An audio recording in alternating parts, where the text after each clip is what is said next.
And while this is powering on, I'm going to release my emergency e-stop.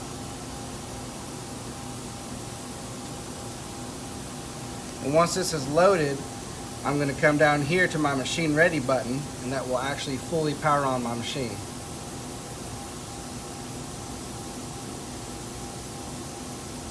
Some machines won't have necessarily a machine ready button, and some machines will.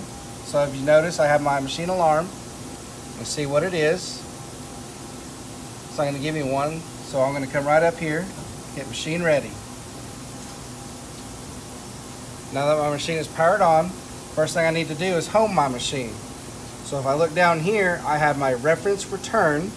I will go into my reference return mode, and I will start with my X, and I will go positive until my light goes green. I will do the same thing for Y, and I'll do the same thing for Z. There we go. Now that my machine is homed out, now I need to load the program that I'm going to use. So I'm going to take my USB, plug that in. I'm going to go into my edit mode. In my edit mode, I need to be in my directory page. While in directory page, I have the soft keys up here on the front. I want to go to my soft key operation, and then I'm going to mouse over until I see device. Once I see device, I have several different options here. I have my CNC memory, and then I have my USB memory. So obviously I want to be in my USB memory, so I'm going to push my soft key memory for USB. I have two programs here. I know the program I want is this one right here. So to do this, I'm going to look down at my soft keys again, and I'm going to go F input, because I want to input from my USB into the machine. So I'm going to push F input, and down here it's going to give me a couple options. Well, it wants me to set my O number, because if you look up here, I have an O2102. So that being the program that I want, I'm going to go 2102, and then I will hit the soft key O set. As you can see up here, it now knows what program that it wants to read. So with that being set, I have my soft key options up here again. I'm going to go to execute.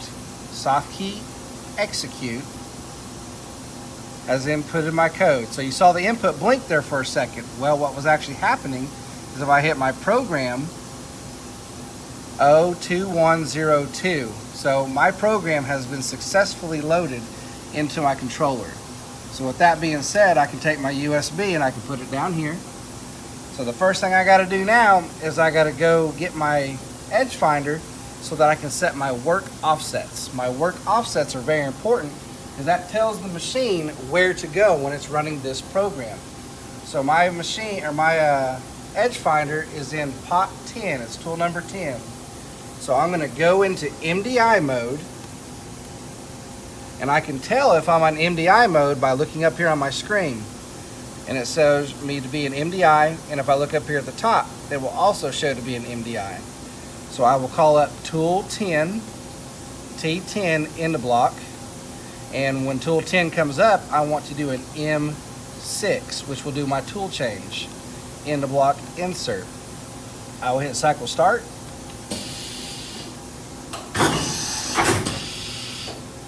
I now have my tool in there. So to be able to edge find this, I have to do it with my door closed.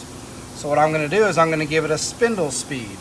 So I'm going to give it an S1200 into block. Well, no into block for this one. M3. So spindle command, 1200 RPMs, M3 for clockwise rotation. And then I will hit cycle start. Now that I have my edge finder moving, I'm going to come down to the bottom left corner of my part. So while I'm in handle, I now have my handle unit, and I'm going to move over to this location.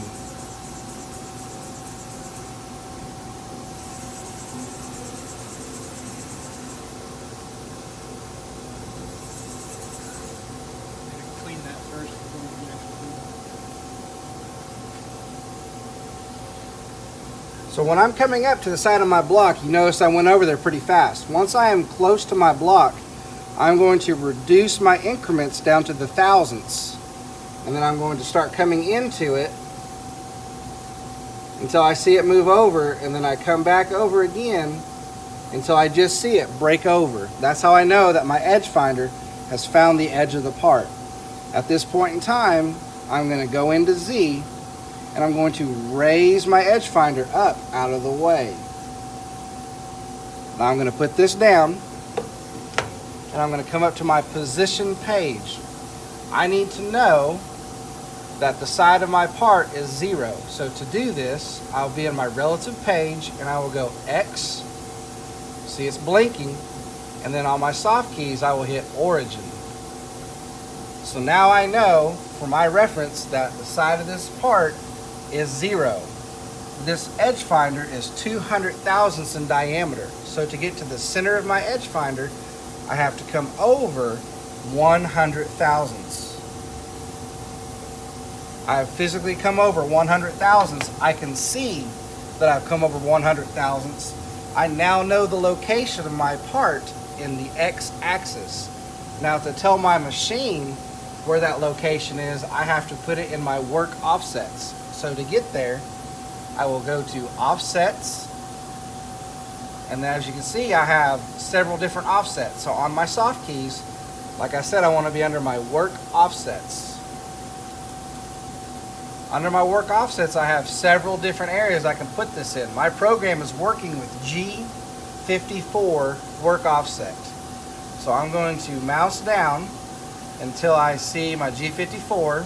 X-axis has been highlighted. Okay.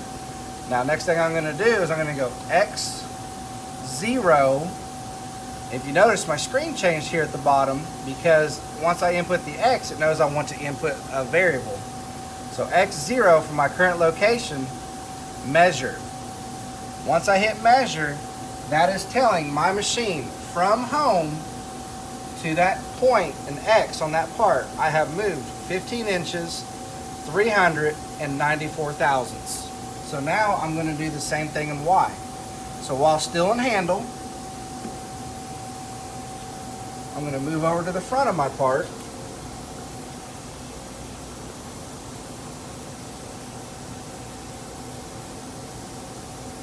And like I said, I'm close to the part now, so I'm going to go into my thousandths increments.